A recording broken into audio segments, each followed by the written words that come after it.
What's going on, friends? I'm just absorbing, processing this USMNT World Cup roster, and I want to give you a little bit of my thoughts, kind of a quick take. Um, yeah, just kind of surprised. I think probably most US fans are probably at least in some surprise right now because there's a number of guys who um, many thought would have been on this list and are not there, and the guys that many thought weren't going to make this list and are on there. So maybe I'll just go through really quickly, like the positions, starting with goalkeepers. The goalkeepers are going to be Ethan Horvath, Sean Johnson, and Matt Turner. And the big surprise here is Zach Steffen, who's playing for Middlesbrough right now on loan from Manchester City. He's been playing, has been injured, but has been playing recently and starting and playing pretty well, and was a big part of qualifying. So it's a pretty big surprise to not to see Zach Steffen there. But it's clear to me that Greg prefers Matt Turner in that number one role, and Horvath has been playing regularly for Luton Town, and Sean Johnson is best keeper in MLS. And he's been playing well for the U.S. team when he's played. So it'll be interesting not to have Zach Steffen there. I think that probably Zach Steffen is surprised too that he's not there.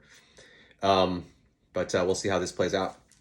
In terms of defenders, Cameron Carter-Vickers, Serginho Dest, Aaron Long, Shaq Moore, Tim Ream, Anthony Jedi Robinson, Joe Scally, DeAndre Yedlin, and Walker Zimmerman. I'll start with the center backs first. There are four. There was a lot of debate as to whether or not there would be four or five center backs called up to this roster, and there's four. It's Cameron Carter-Vickers, Tim Ream, Aaron Long, and Walker Zimmerman. So there's some flexibility in this roster. I can see where Greg was thinking maybe some of these fullbacks could also play center back in a pinch. But I'm actually surprised to see that, given that we didn't have Chris Richards didn't make the roster because of injury. I thought that he's one of the more talented center backs in the pool, but unfortunately hasn't really been playing and hasn't been training even for Crystal Palace. So not that surprised that he's not on this roster, but I thought you might want to bring a fifth center back to have some more depth there. So my guess is it's going to be Walker Zimmerman and Aaron Long starting that match against Wales on the 21st. But if something happened to Walker Zimmerman, you got a really capable Tim Ream. I know he's old at 34, 35. He's not that quick, not great in the air. But if he goes down, then you have somebody who has that experience in Tim Ream. He's playing at a great level right now, great form for Fulham as their captain in the Premiership. And he also has a nice partnership at the club level with Anthony Robinson, who plays left back. So they play a lot together at the club level. So there's that familiarity. But yeah, it sounds like if we wanted to have a fifth center back, that Greg feels like some of these other defenders could fill in there. In terms of the fullbacks, Serginho Dest, Shaq Moore, Joe Scally, Anthony Robinson, and DeAndre Yedlin. I'm not surprised that they're taking basically three right backs.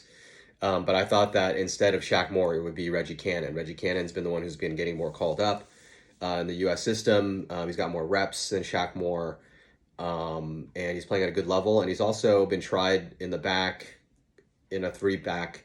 If we decide to go to a three-man back line, he's played on the right-hand side of that.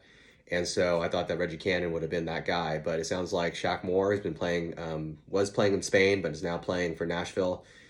Greg sees something in him. And so he's definitely a bit of a surprise to be on this roster.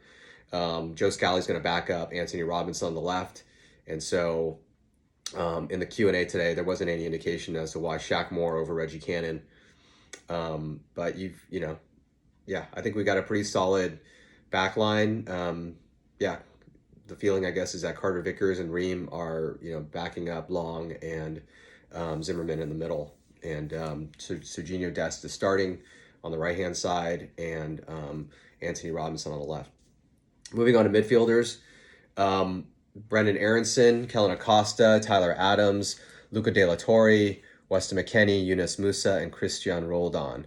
I'm not really surprised by anything of this on this list, other than maybe Luca De La Torre, because um, I really like what he brings to the game. He's, to me, the best backup to Yunus Musa, somebody who can kind of carry the ball through the midfield and progress the ball when defenses are kind of getting stuck in and not and pressuring you and not allowing you to pass through. He's somebody that can progress the ball, and so I'm really happy to see that he's recovered from injury enough with Celta Vigo to be on this roster. It sounds like he's been training for a couple weeks, and that's probably enough for Greg to bring him. I'm not surprised that Christian Roldan is there. He's always been considered as like a glue guy for the U.S. team, somebody that you want in the locker room, somebody that helps gel the culture of the team, and somebody who, if you're protecting a goal lead late, you can put him out there, and he'll lead, he'll work his ass off, and try to preserve that that victory. So no surprises there. In terms of the forwards, there are some surprises here. Jesus Ferreira, Jordan Morris, Christian Pulisic, Gio Reyna, Josh Sargent, Tim Weah, Haji Wright. Just off the bat, like, seeing Jordan Morris's name there, very surprising. Many thought that if it was between him and Paul Areola, that Areola would get the call, just because Areola's been playing better lately. He's a high energy guy, gives it his all when he's on the field, and Morris really hasn't shown very good form since coming back from injury, I think about a year ago, an ACL. So there's going to be a lot of head scratching about that, and a lot of fans are going to be asking questions about why is Jordan Morris there, especially when you look down that list and you see that, all right, so the three strikers essentially are Jesus Ferreira, Josh Sargent, and Haji Wright, and so everyone's like, where's Ricardo Pepi? Ricardo Pepi's been was such a huge part of World Cup qualifying, scoring goals. He lost form, didn't do well at Augsburg, and then got moved over, loaned over to Groningen in the Netherlands. Started tearing it up there this season, and it looked like he was on the path to getting back into this team. But not the case. Haji Wright is there, which is a surprise. Some people thought that maybe Jordan Pefok deserved to be on this roster, who plays for Union Berlin, was scoring, but not much recently, so his form is not great. But Haji Wright is doing great in Turkey. I like him. I like his attitude. He's played a lot at the youth level with Christian Pulisic. He's a nice target forward that you can put late into games. You're trying to chase the game, get a goal late. You could put Haji Wright in there and, kick in some crosses, some corners, and see if you can find his head. But yeah, I think a lot of people are going to be like, what happened to not only to Jordan Pefok? I think that's a legitimate question, but what happened to Ricardo Pepi that he didn't make this roster over someone like Jordan Morris? I think the fan base is going to be very, I think some of them are probably angry right now about that. But in terms of mix, I think the overall spine of the team is here. It's good. It'll be interesting to see how they gel, because obviously this configuration of the team has never been together. But I'm excited. Let's go USA. Hope you enjoy the games, and let's go win it. All right. And I'm predicting quarterfinals, so we'll see what happens.